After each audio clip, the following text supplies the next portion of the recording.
Hello, friends, and welcome back to Unfeigned Christianity, where we seek to reconcile our human experiences with God and His Word so that we can love from a pure heart, a good conscience, and sincere faith. I hope you guys have been having a good week here. As always, if you want to support this work, one of the best ways to support the work is through becoming a member of Unfeigned Christianity. So just go to asherwhitmer.com/member, and you will see how you can become a member and the different benefits that you get as a part of your membership is just $10 a month. One of those perks is you get expanded versions of these podcast episodes.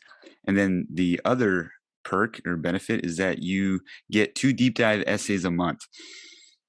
The last deep dive essay we did was called "When Should I Talk to My Children About Sex?" So if that's a question you've had, when is it too early, too young, and even maybe how to do it, go ahead and check out that deep dive essay. The one before that, we did a deep dive even deeper. It was a pretty extensive deep dive into 1 Corinthians 11. What's the big deal about the head covering? The one coming up in probably the end of next week is when I will publish it, is called "Raising Kids While Struggling with Depression."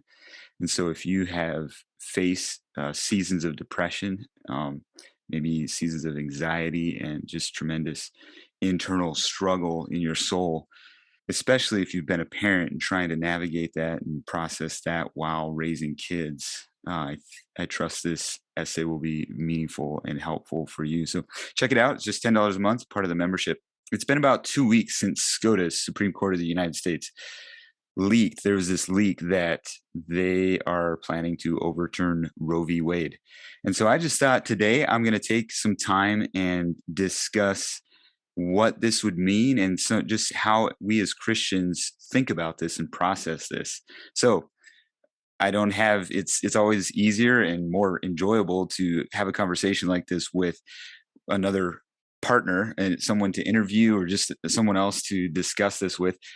I have several interviews lined up in episodes that I'm looking forward to releasing later, but they were not able to schedule until a week or two from now. And so I have a couple week period here where I wasn't really sure what I'm going to do for the podcast, but I decided, well, hey, let's talk about this SCOTUS leak.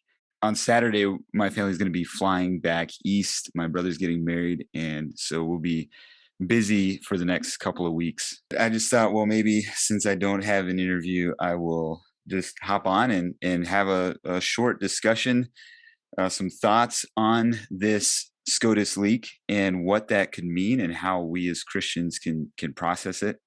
I'd love to hear your feedback. If you have any thoughts, maybe in response to this episode, or maybe this is something you've been diving in deep for many years now, I'd love to hear what your take is. You can share in the comments, you can message me or leave a review on iTunes or however, but that's what we're gonna jump into this SCOTUS leak for today's episode.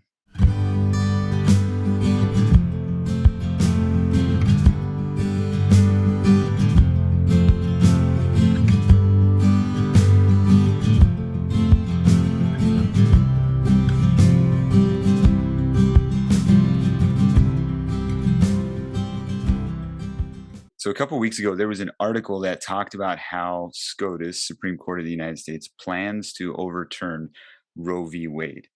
And I actually have not even read, as I understand it, there's kind of 2 proposals being put forward to rethink or reevaluate this Supreme Court decision that had been passed back in 1973. I haven't even really read the proposals. One I think is by Justice Alito, and another one is by Justice Roberts, perhaps. I'm not really going to talk about that. There's a lot of information. I'm sure you guys have been following this more than what you're getting from Unfeigned Christianity. I just wanted to look at some dynamics that I think in our conversations we can often neglect or forget. I think it was in 2020, before the elections, I made the statement. I forget if it was on the podcast or in a blog post or on social media. I don't even remember where it was, but I made the statement that the Roe v. Wade probably will never be overturned. And so I look at this and the fact that, wow, they might be overturning it. And I think in many ways it feels like a miracle to me. The reason I said it probably will never be overturned is just the history of precedent and how the Supreme Court handles precedent. They usually don't overturn. There's been many times where they could have overturned it and they chose not to. Even in 2020, I forget exactly what the decision was, but it was a majority conservative court, and yet they had made a decision that went in the way of women's rights, and largely based on precedent. Supreme Court really clings to precedent. Having said that, now we're seeing they may overturn it, and there's a couple. Justice Alito, Justice Robert are drafting ideas, proposals for why to reconsider the Roe v. Wade decision. And my initial response to the concept, the possibility that Roe v. Wade would be overturned is, first of all, I think it's a miracle. I think that's great. And then secondly, and this is what I was kind of talking about back in 2020, was a lot of people have hinged their reason for voting on, to overturn abortion. But there's actually very little data that this there's kind of mixed data, I guess you should say. And obviously, we won't know for sure until it actually happens. But that overturning it at a federal level will inherently reduce abortions. Or sorry, word that kind of wrong. Will reduce them any more rapidly than what they are being reduced. Abortions are going down. There are fewer abortions happening today than there were at the time of Roe v. Wade being put in place. So we praise God for that progress, and we look forward to more progress. But another and probably a bigger concern of mine is that I hope we as Christians and conservative Christians, whether you vote or not, whether you get involved in being a part of the political process of America or not, I hope we don't mistake that the heavy lifting is done with when the Supreme Court overturns Roe v. Wade. I hope we don't mistake that now the heavy lifting is done and we can kind of sit back and we are no longer a nation that supports the killing of babies. I'm really grateful that Roe v. Wade is being overturned. America has had abortion rights that are far more liberal than any other country in the world. And so this is a necessary thing to consider and something I have prayed for and hoped for, appealed for to governing leaders, even though I haven't voted in my life. Um, I am grateful that this process is at least put back into the states. Obviously, it doesn't, even at a legal political standpoint, it really doesn't solve anything other than that people can collect to their states where they want to express their particular rights instead of it being a federally mandated thing that is sweeping across all states. But as Christians, we understand that any act of politics is just a posturing, is just a trying to make things go well for society in this life, like while they're living on this earth. This is trying to govern a particular portion of the world that humans are inhabiting, right? We know that ultimately Jesus is king, and one day Jesus is going to come back and he's going to judge all of Babylon, all earthly nations, and all the people who just walk in the way of the beast, as opposed to people who uh, walk in the way of the Lamb and pursue the ethics in of the kingdom of God and pursue righteousness. So we are not looking at issues like this, political issues, from the standpoint of, yes, Republicans want to overturn Roe v. Wade, and so therefore let's just get Republicans in and then the kingdom of God will be advanced in America. There's a lot more as we address any issue that surfaces in politics is going to be a human issue, right? It's going to be a human experience that the gospel has something to say about, has something to do with. And so, as Christians, as Jesus followers who carry and embody and inhabit the gospel, what is our approach to these issues? What is our approach to abortion? And one thing that is really sad is how many people are very vocal about abortion and being anti-abortion, and they're voting. They get politically wrapped up into a particular ideology, but actually are doing very little in everyday life and in grassroots encounters to mitigate abortions and to actually stop what is causing abortion.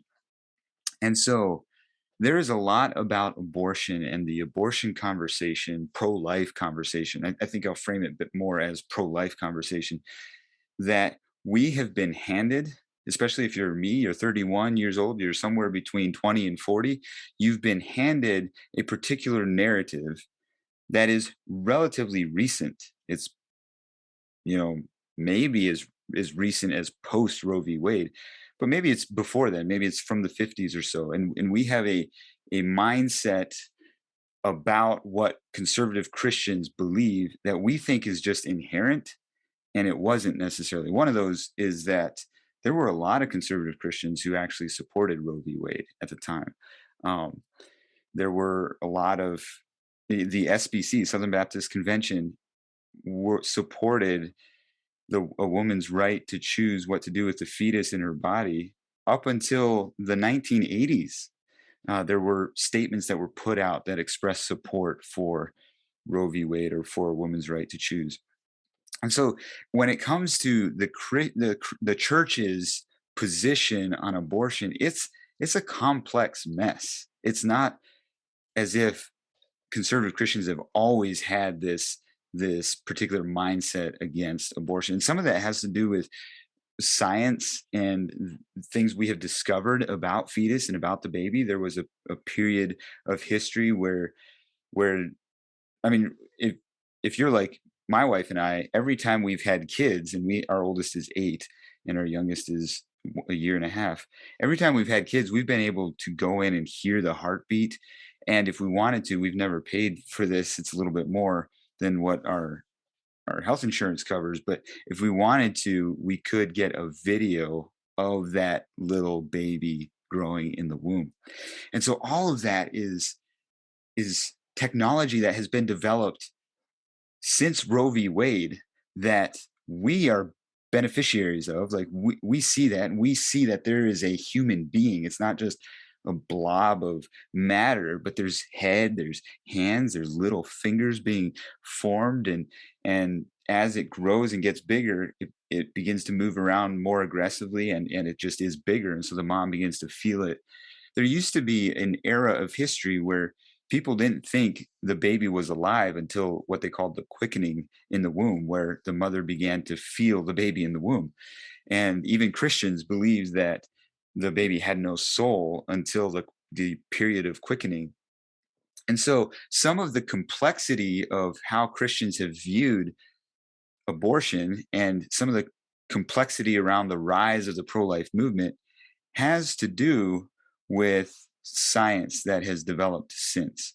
So it is a historic reality that the church and the Christian church, Christian theology, has precedent. We were talking about precedent earlier. There's precedent within Christian theology to value those who cannot speak for themselves, to protect their life, and to not take advantage of their life, and definitely not take their life. And some people will come and say, well, Christians used to support abortion, and so now they're being duplicitous. And there's other disingenuous motives for why they are so gung-ho pro-life right now. The reality is that's not the whole story.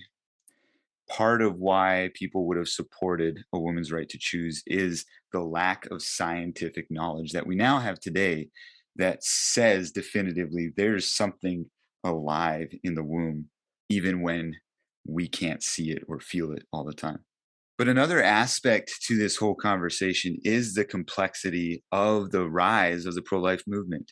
And there, kind of with that, is the reality that Christians were not coalesced or solidified around the issue of abortion as a political voting issue until quite a ways after, like several years after Roe v. Wade. And it kind of rose out of the desegregation movement. Randall Balmer has written fairly extensively on this. He recently came out with a book called Bad Faith. I believe it was the end of 2021 where he published it. That traces how the rise of the pro-life movement was birthed in many ways to circumvent the IRS revoking the tax exemption status of certain conservative Christian schools who did not want to desegregate. And so when you read his book, you come away with this strong notion that wow, the pro-life movement was born out of a racist movement because they wanted to continue their they wanted to continue their segregation without being penalized in their taxes. And so they created or they coalesced around the issue of abortion and got the church and Christians to vote about abortion because that would put in place Republicans, namely Ronald Reagan or someone who actually was pro-abortion, had voted for abortion at some points in his political career, but a Republican would not infringe upon them. They would keep the state out of their how they choose to handle their school, and therefore not demand that they desegregate in order to have a tax exempt status. There is an interesting Twitter thread that I saw someone who I follow shared it, and I do not know the person who wrote this Twitter thread. His name is Andrew Lewis. I'm going to link the Twitter thread in the episode notes so you can go and read because it's really good. Kind of gives some nuance maybe that Randall Balmer, I don't think you need to read Randall Balmer's work for yourself. There's a lot of people, and I think perhaps I have even done this at time, and kind of extrapolate out of the book one narrative pointing to why the Republican Party is kind of seen as a racist party. That's not inherently all that Randall Balmer is trying to say. So I think sometimes his work gets mistreated. But Andrew Lewis in this Twitter thread does a really good job of tracing the complexity. First of all, how Christians have historically had a position against abortion, but some of the complex dynamics around that and why there wasn't a coalesced movement against abortion until after Roe v. Wade. So he does a really good job of that. He also does a pretty good job of explaining some of the nuance about the rise of the right and the conservative right, and how, yes, racism and kind of the refusal to desegregate was a part of that, but that's not the only thing that's there. We need to see a fuller picture for that. So I'm not going to read through. It's a pretty lengthy Twitter thread, but I am going to link it into the show notes.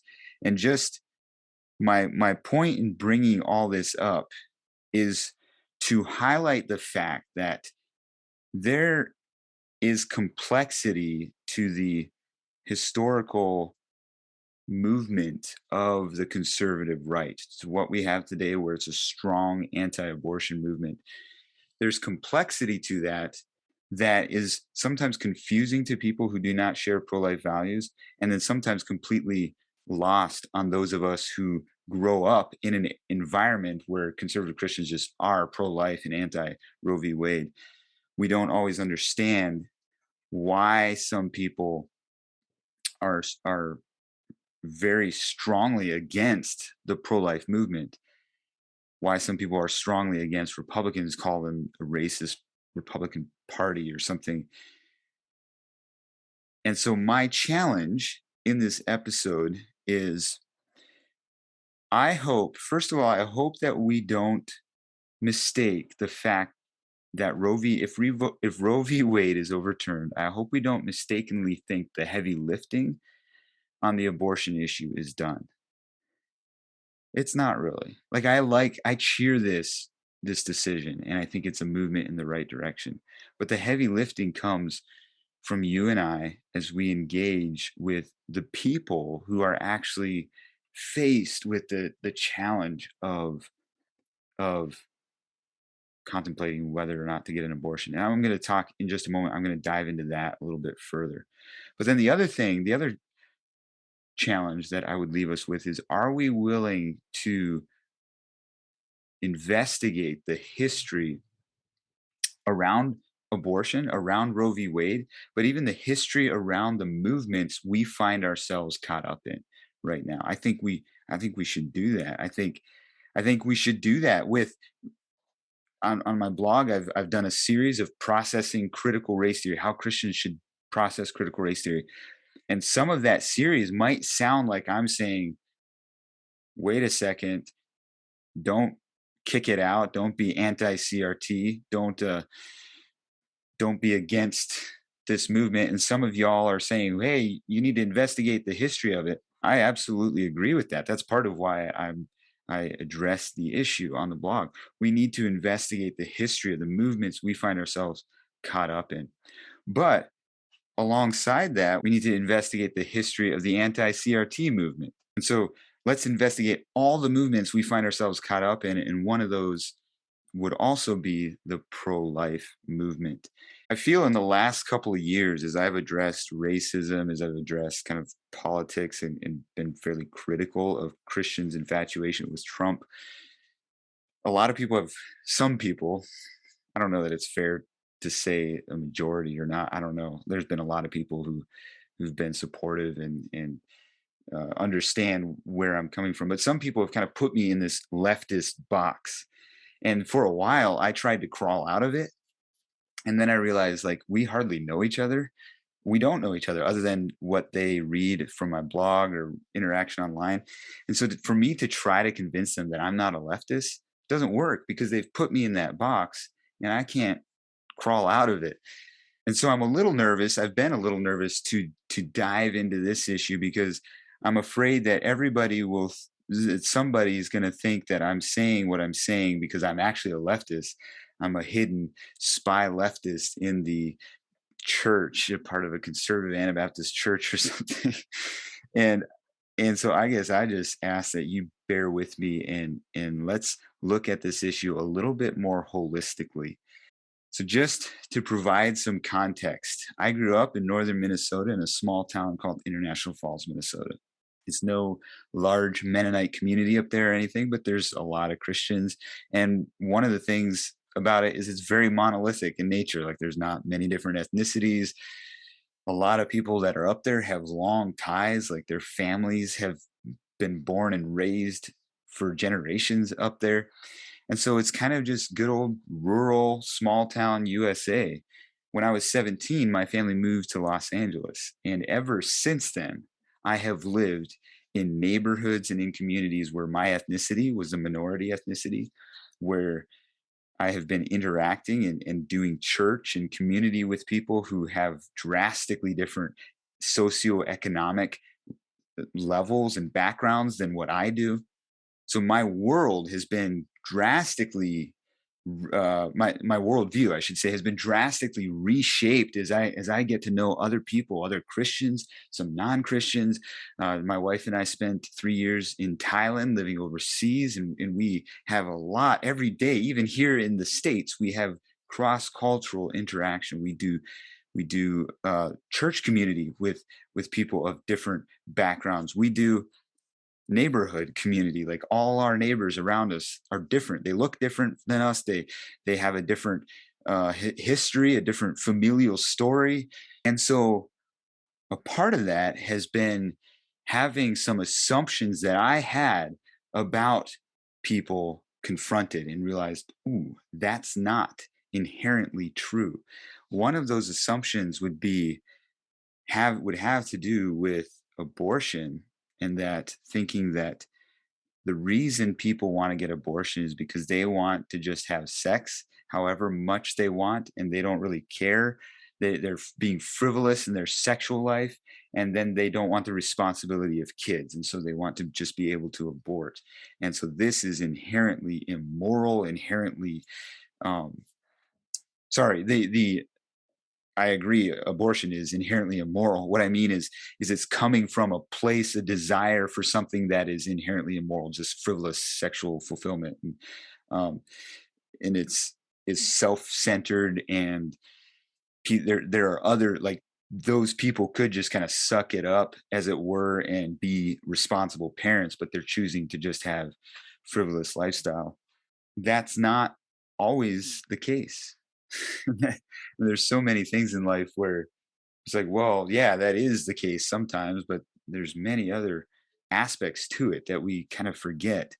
And what's interesting is one of the main reasons women get abortions is because they don't feel they will be a good enough mom. They won't be able to take care of the baby. And that can range, that's fairly vague, is that just kind of like a sense of, like, a sense of insecurity, like, I don't know that I'm going to be a good mom.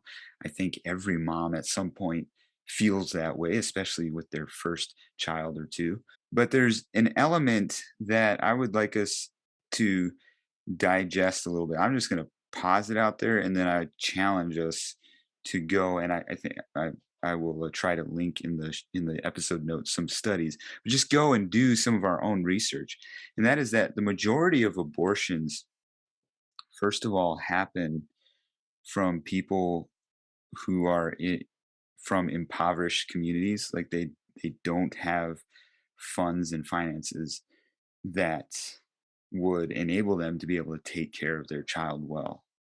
The other thing is that it's often really young girls and really young people. Well, and kind of with that, or simultaneously or alternatively to it sometimes, is that a lot of these pregnancies are happening because the women are being violated.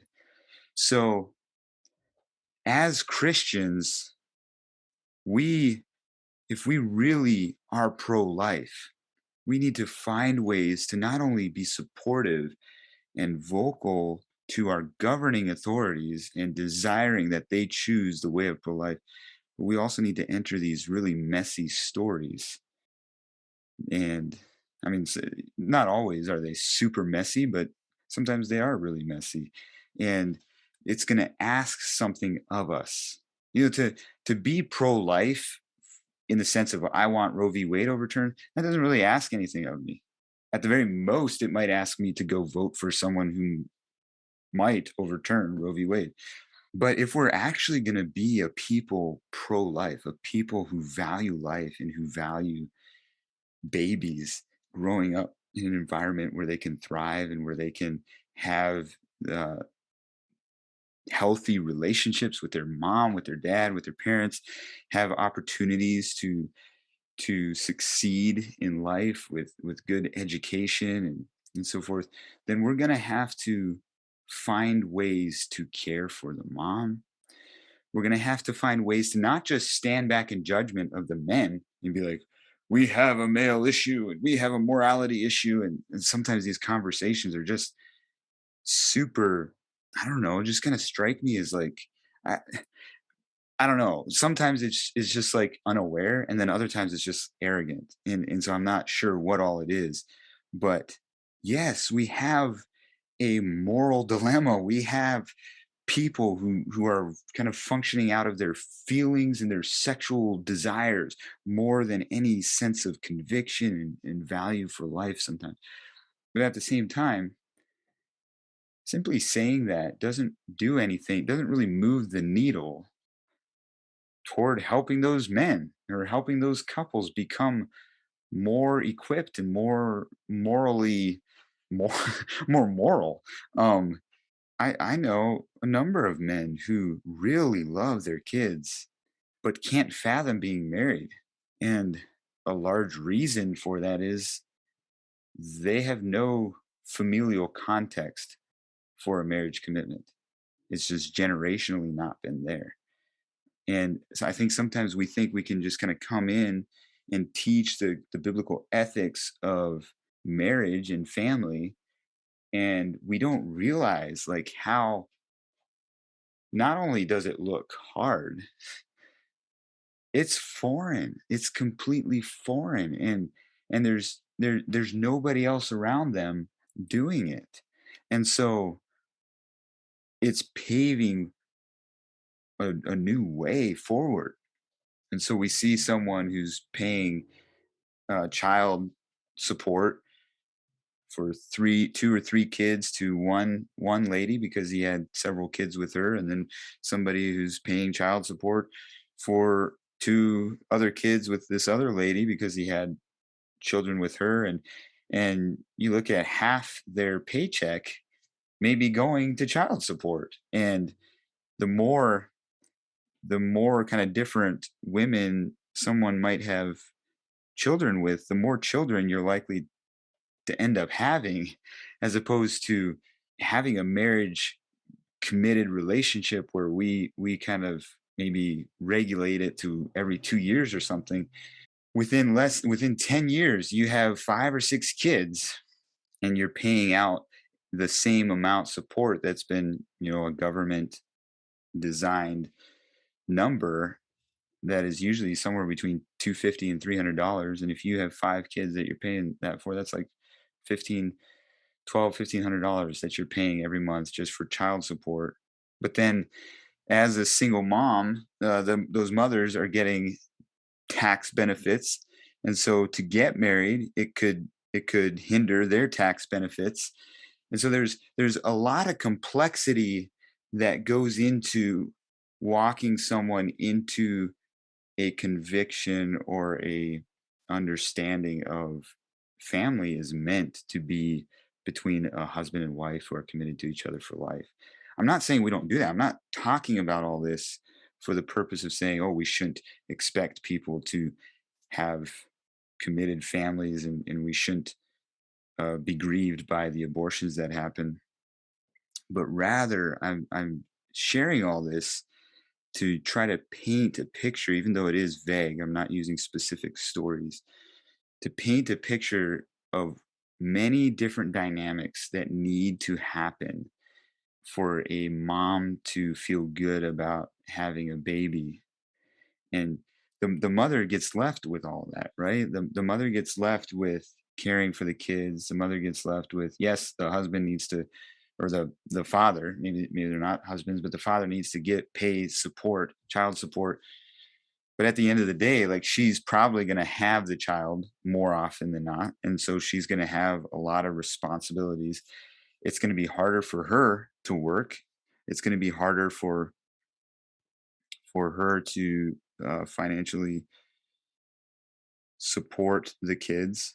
And so, all this to say that let's be careful in our excitement and in our exuberance of Roe v. Wade. And by me saying let's be careful, I actually have not, I don't go on social media a whole lot these days.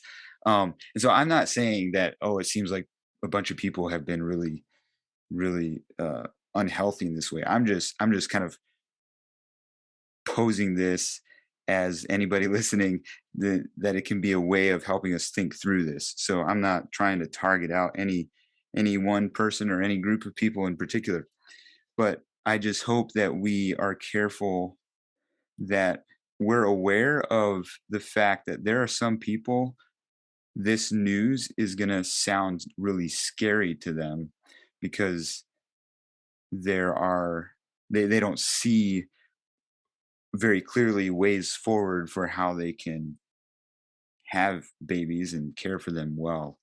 Those of us who are pro life also need to think about free contraceptions, a safety net that these mothers and these families can have to help care for their children.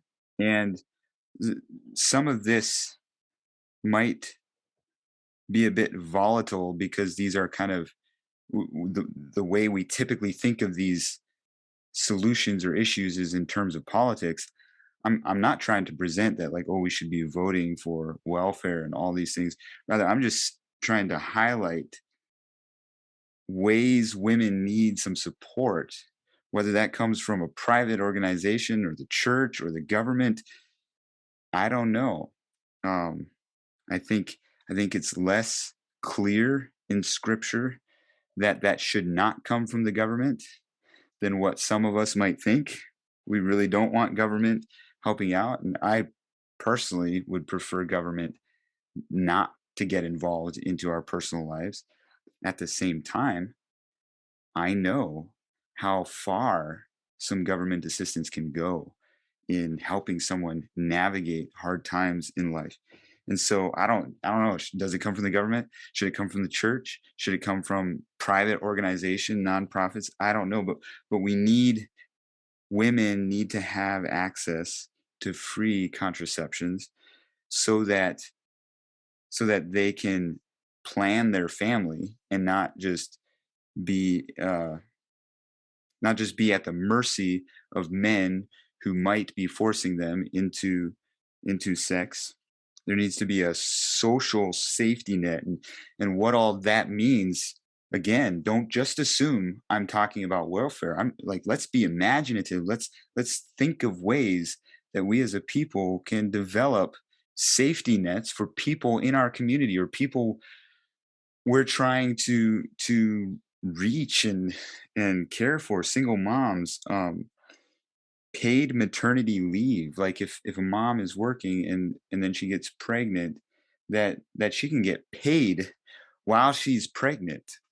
That should be embedded into our businesses. And I guess what's a little baffling to me at times is that those things that I just highlighted, a lot of people in the pro-life movement are also very much against those. And so I don't always understand some of the duplicity, I guess, that it feels. Like we need to care if the baby's going to be, like, if we want babies to be birthed and brought to full term, then we need to make sure that the mothers have an environment where they can bring them and know that they're not going to end up. I guess I just interrupted myself here. I guess a clear example of this is when you don't have a house and you're getting ready to get married, or maybe you're moving to a new location, you don't have a home, and there's this fear.